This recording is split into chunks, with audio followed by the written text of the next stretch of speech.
Major risks associated with ETFs. तो ETFs are subject to market fluctuations. और अगर रुपये appreciate हो जाएगा, so that will be a negative news for the IT sector. And that's why geopolitical risk एक बहुत बड़ी risk होती है. There are so many factors जो tracking error ला सकते हैं, जैसे कि major risks associated with ETFs. इसके बारे में आज हम इस वीडियो में बात करने वाले हैं दोस्तों.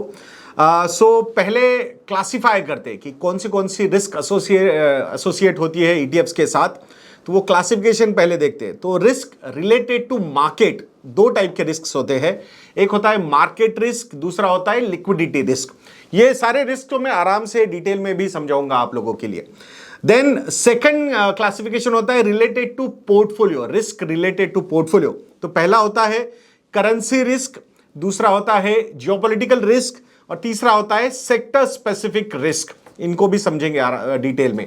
एंड लास्ट जो है रिस्क रिलेटेड टू स्ट्रक्चर, और स्ट्रक्चर की वजह से ट्रैकिंग एरर का एक रिस्क होता है, वो भी समझेंगे. वैसे व्हाट इज ट्रैकिंग एरर ये डिटेल में हमने वीडियो समझाया हुआ है आप लोगों के लिए. तो अगर वो लिंक जो उस वीडियो की लिंक भी आपको डिस्क्रिप्शन बॉक्स में मिल जाएगी. अब बात करते हैं risk related to market. So obviously when ETFs की जो अंडरलाइंग सिक्योरिटीज होती है वो अगर मार्केट लिंक्ड है तो डेफिनेटली कहीं ना कहीं उसका मार्केट की वोलेटिलिटी का जो है वो इम्पैक्ट यहाँ पे उस ईटीएफ पे भी रहेगा. तो ETFs are subject to market fluctuations and underlying securities prices will depend on the demand supply equation. कुछ शेयर्स ऊपर जाएंगे, कुछ शेयर्स नीचे जाएंगे. और अगर एक ईटीएफ है किसी एक स्पेसिफिक बेंचमार्क को वो फॉलो करता है, उस बेंचमार्क इंडेक्स में जो भी कॉन्स्टिट्यूएंट्स होंगे उन कॉन्स्टिट्यूएंट्स में अगर वोलेटिलिटी होती है तो उसका सीधा सीधा असर जो है वो ईटीएफ पे भी होगा. And that's how when the markets will go up, the NAV of that ETF will go up. When the markets will go down, the NAV of that particular ETF will also go down. So underlying securities में सिर्फ stocks ही नहीं होते, even bonds में भी fluctuations होते हैं interest rate related, या फिर अगर कमोडिटीज है उस पर्टिकुलर ETF में तो कमोडिटी के वैल्यू मतलब प्राइसेस चेंज होना, इसका भी इम्पैक्ट उस पर सीधा सीधा होता हुआ हम देख सकते हैं. सो अल्टीमेटली अंडरलाइंग सिक्योरिटीज की फ्लक्चुएशन का जो रिस्क है वही रिस्क मार्केट के तौर पे ईटीएफ पे भी प्ले आउट होता हुआ हम देख सकते हैं. तो ये रिस्क है, ये हमने यहां पे समझना चाहिए. अब दूसरी जो रिस्क है वो है लिक्विडिटी रिस्क. तो ये क्या है लिक्विडिटी रिस्क? अभी आपने अगर आप अच्छा समय हो गया आप ईटीएफ्स को फॉलो कर रहे हो, तो हमने ये लिक्विडिटी पॉइंट ऑफ व्यू से भी आप लोगों को समझा है कि मार्केट में जो ईटीएफ है अगर आप बाय करने जाओगे या सेल करने जाओगे तो डिपेंड करता है मार्केट में वॉल्यूम्स कितने हैं. सो मार्केट में लिक्विडिटी कितनी अवेलेबल है. अगर बहुत ज्यादा लिक्विडिटी अवेलेबल नहीं होगी, बहुत ज्यादा बायर्स मार्केट में अवेलेबल नहीं होंगे और आप मार्केट में जाके बड़ी क्वांटिटी सेल करने के लिए जाओगे तो प्राइसिंग वहां पे एफिशिएंट वे से नहीं मिल सकती बहुत बार. Though there are lot of other facilities which are getting developed और मार्केट को और ज्यादा एफिशिएंट बनाया जा रहा है, वॉल्यूम्स को भी इंक्रीज किया जा रहा है, सपोर्ट मार्केट पार्टिसिपेंट्स की तरफ से भी धीरे धीरे और ज्यादा बढ़ता जा रहा है, ऑथराइज पार्टिसिपेंट्स भी वहां पे दिए हुए हैं. तो ये सारे फैक्टर्स हैं जो मार्केट में लिक्विडिटी लाते हैं. But still there is some portion of liquidity risk which we can not deny. अब ये मैं ओवरऑल ईटीएफ्स के वॉल्यूम्स के पॉइंट ऑफ व्यू से बात कर रहा हूं. अब अगर इसको हम थोड़ा सा और ज्यादा अंदर घुस के अगर थोड़ा सा एनालाइज करेंगे तो ईटीएफ्स क्या होते हैं? ईटीएफ्स में अल्टीमेटली कोई पोर्टफोलियो होता है, मतलब जो अंडरलाइंग बेंचमार्क है उसी का पोर्टफोलियो, वही कॉन्स्टिट्यूएंट्स का पोर्टफोलियो होता है. अब अगर उस बेंचमार्क के कॉन्स्टिट्यूएंट्स यानी कि जो सिक्योरिटीज है उसमें अगर लिक्विडिटी रिस्क आ गया, वो सिक्योरिटी में बाय और सेल वॉल्यूम मैच नहीं हो रहे या फिर वहां पे लिक्विडिटी नहीं है, तो उसका भी सीधा सीधा असर जो है वो ईटीएफ पे भी पड़ सकता है. तो definitely this is also one risk which we can not deny.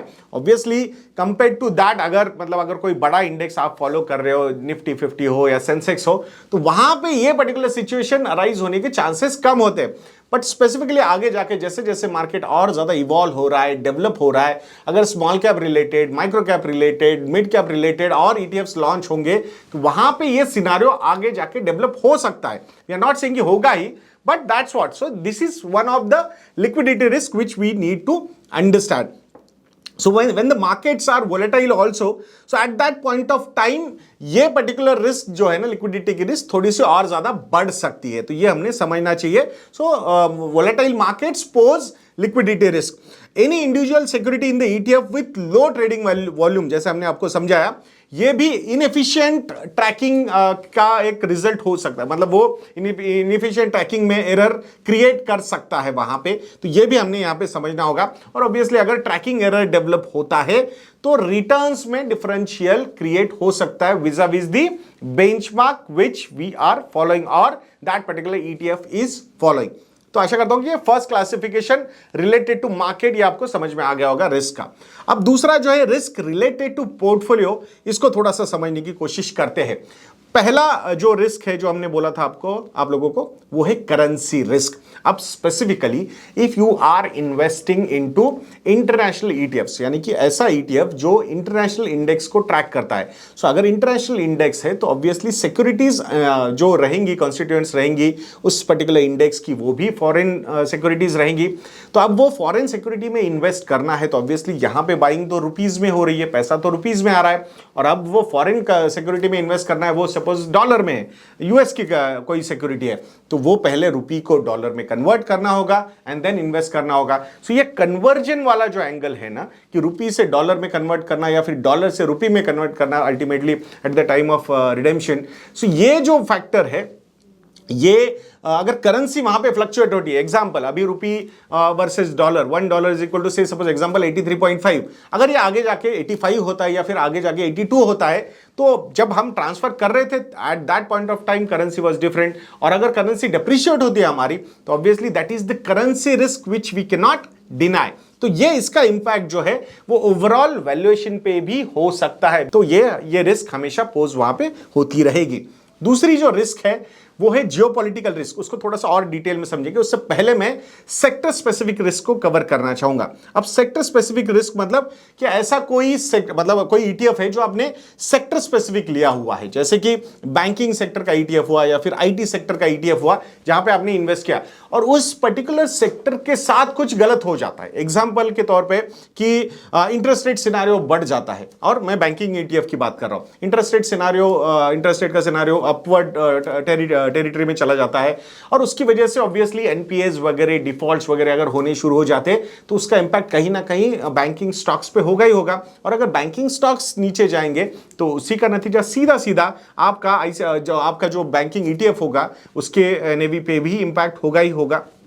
तो ये सेक्टर स्पेसिफिक रिस्क हुई. सिमिलरली अगर आपने आईटी सेक्टर में इन्वेस्टमेंट्स किए हुए हैं, in that particular IT sector के ईटीएफ में इन्वेस्टमेंट किया है, और अगर रुपी डिप्रिशिएट होने की जगह अप्रिशिएट होना शुरू हो जाता है, तो ऑब्वियसली बिलिंग जो है उनकी जो डॉलर टर्म्स में होती है और उसको कन्वर्ट करके वो रुपी में लेके आते हैं, और अगर रुपी अप्रिशिएट हो जाएगा so that will be a negative news for the IT sector.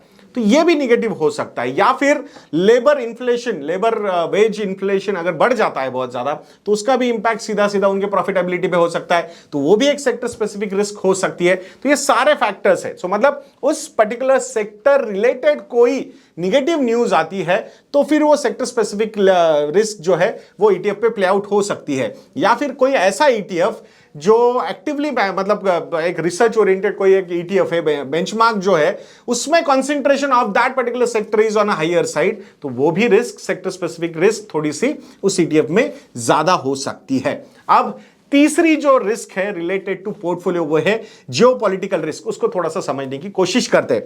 अब जियोपॉलिटिकल रिस्क क्या होती है, हमने देख लिया यूक्रेन रशिया वॉर हुआ, उसका नतीजा क्या हुआ, सीधा सीधा क्रूड ऑयल के प्राइसेस ऊपर चले गए.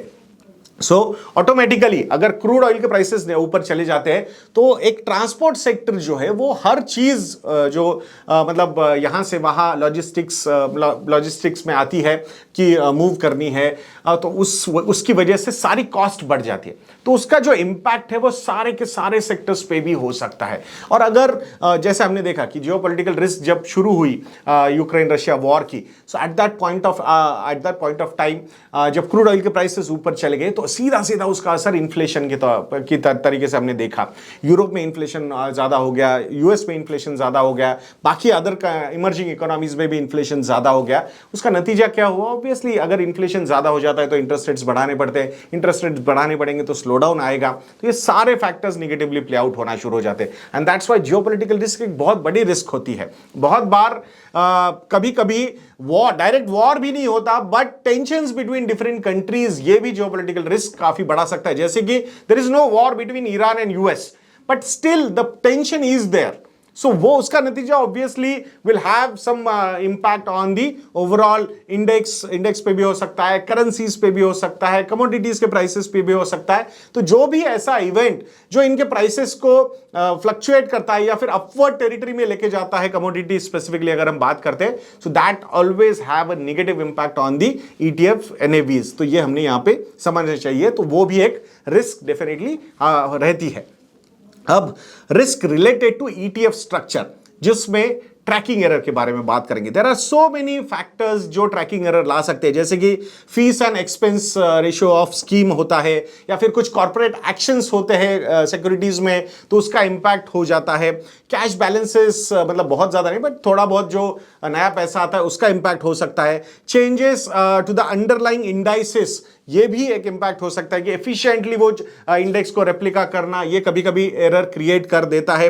रेगुलेटरी पॉलिसीज कभी कभी जो आती है, उसका भी एक इंपैक्ट ओवरऑल ट्रैकिंग एरर के तौर पे हो सकता है। ट्रैकिंग एरर का एक बहुत ही डिटेल्ड वीडियो भी हमने आप लोगों के लिए बनाया हुआ है, तो वो वीडियो और अगर आप देखोगे तो आपको और ज्यादा ये फैक्टर्स क्लियर हो जाएंगे। तो ये भी एक रिस्क है जो आपने समझना बहुत ज्यादा जरूरी है। सो अगेन एक बार समराइज कर देता हूं दोस्तों। So there are different types of risk classification according to risk related to market risk, liquidity risk related to portfolio, currency risk, geopolitical risk and sector specific risk, and risk related to structure, tracking error risk. So ये आशा करता हूं कि ये video भी आप लोगों को अच्छा लगा होगा। ऐसे वीडियोस के लिए चैनल पे बने रहिए, वीडियो को लाइक करना, शेयर करना और चैनल को सब्सक्राइब करना बिल्कुल मत भूलना। नेक्स्ट वीडियो में मिलते हैं। जय हिंद। म्यूचुअल फंड निवेश बाजार जोखिमों के अधीन है। योजना से जुड़े सभी दस्तावेजों को ध्यान से पढ़ें।